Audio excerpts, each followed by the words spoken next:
runs so good. So you're probably watching this, it's gonna be a little after New Year's. I made an appointment to bring the Porsche into the dealership for the alignment and brake fluid flush. And I told him to look at the check engine light. It was 491, 492 error code.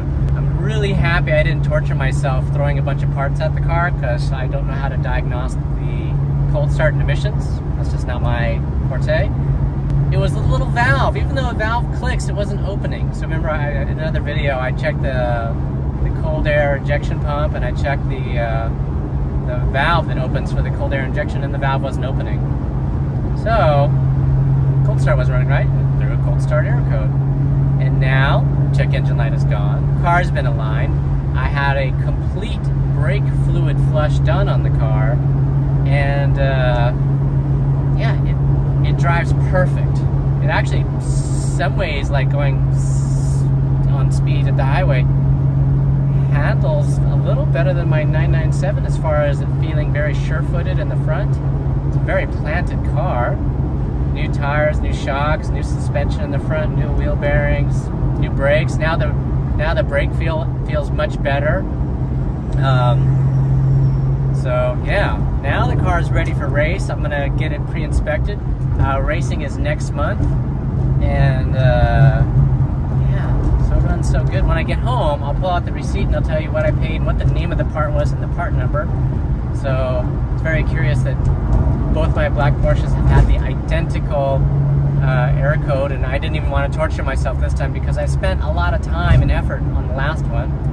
And the car got a clean bill of health from the dealership. They even did the multi-point inspection on it, and because I've purchased cars from them and bring cars there, they gave me a bit of deal on servicing this car, so it wasn't that bad, even though they've raised their rates again since the last time I went there. So they're constantly raising their rates, and they warned me they're going to continue to raise the rates, so that's too bad, but it's okay. Porsche Hawaii took care of me. They washed the car, they vacuumed the car, they figured out what was wrong with the car instantly.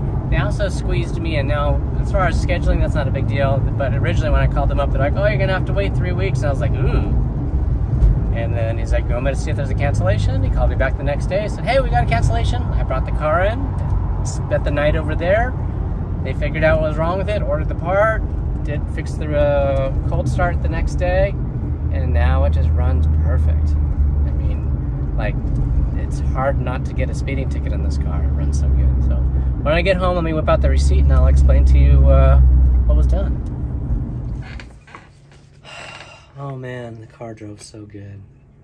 So yeah, took it to the dealership.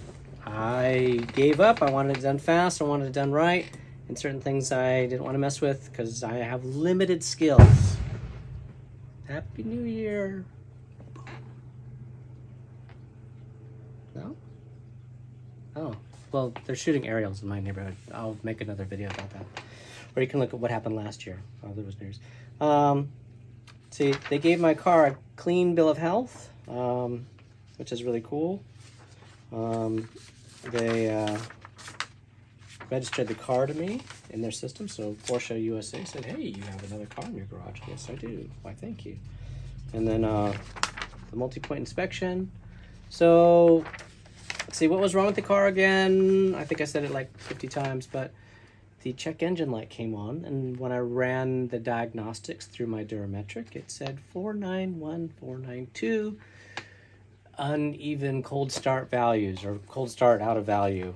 So I had this exact issue with the 997. It drove me crazy. I went through all this stuff, and then I took it to the dealership, and they told me the secondary injection pump and that little valve was bad. On this car, the pump still works, but the valve is no good. And I thought I diagnosed it a little, because there's another video I plugged in the durometric, and I could turn the fan on, and I could turn on the valve, and the valve made a click sound, but that doesn't mean it opened. So you actually have to like get in there and look at the valve and watch it open. And it wasn't opening. So that was what they fixed. The part cost me $89 to get that done. They charged $574 to diagnose it and replace the part. So then a four-wheel alignment is $270. And then they went through, because I told them I took the car apart, they went and retorqued all the suspension parts to be sure that they're specific to the Porsche, which is good. And then they did a brake fluid flush. That was $253 with $53 in brake fluid. And so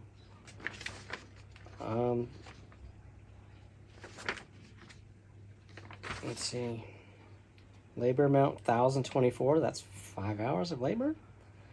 And then $142 in parts. So that was $1,279. That's a lot, but you know what it's worth though? Car rolls perfect down the road. So I think I need to get a beverage of alcohol and do the math on where I am with the budget, which could be good or bad. I could cry or be sad. And then, let's see, today's the end of December, the end of January, SCCA races, and I could bring the car there. My sister's also going to be here that weekend too. Maybe she'll want to bring a car. Oh my God, can I do that? Let me get my beverage. Okay, let's see. The car was, bought it for $17,000. I tried to fix the wheels.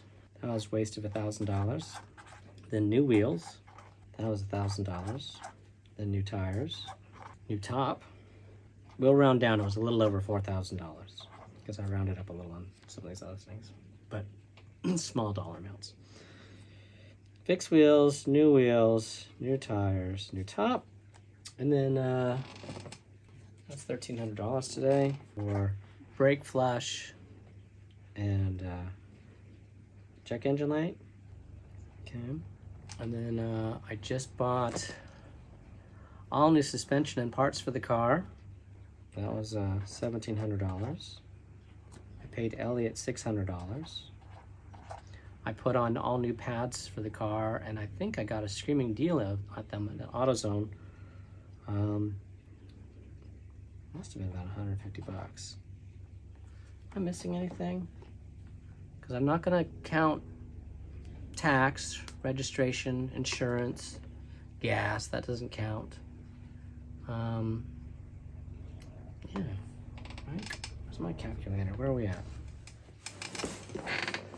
Okay, so what is the total cost of all that stuff? $27,750. That's what it costs to have a bad title, perfectly running Carrera 2 Cabriolet, full leather, factory aero, upgraded wheels, summer performance tires, up to date on maintenance, needs nothing but TLC and to be driven. Now, if the car had not sat out in the sun and did not have a salvage title, this would be a $50,000 car because it only has 60,000 miles on it, or maybe $45,000. 50? 45, 50,000? Somewhere between there. And it's a collectible car, just sad that it is a little abused. The fact that I'm not over 30K on it, I might still try and paint those parts. Things to think about. What do you think I should do? Should I risk putting more money into it and wrap it, offer it to be wrapped at a certain price, or just, I don't know. Because I got to make room for the next one. There was a Boxster that I liked that was for sale, and it came and went, so that one's not going to happen.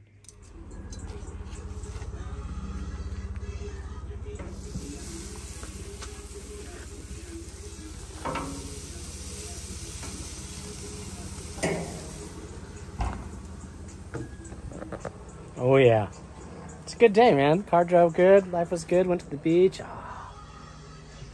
Yeah, thank you very much for watching. A little thing I'm sad about, that it is the end of the year. I had made a goal for myself to be over 400 subscribers, and I did not make 400. I'm at like 388. So if you watch this video and you're not subscribed, please subscribe, because I'm really trying to get over 400 to be on track so I can be over 800 next year. And on the final year, I can actually make one car payment towards my next car.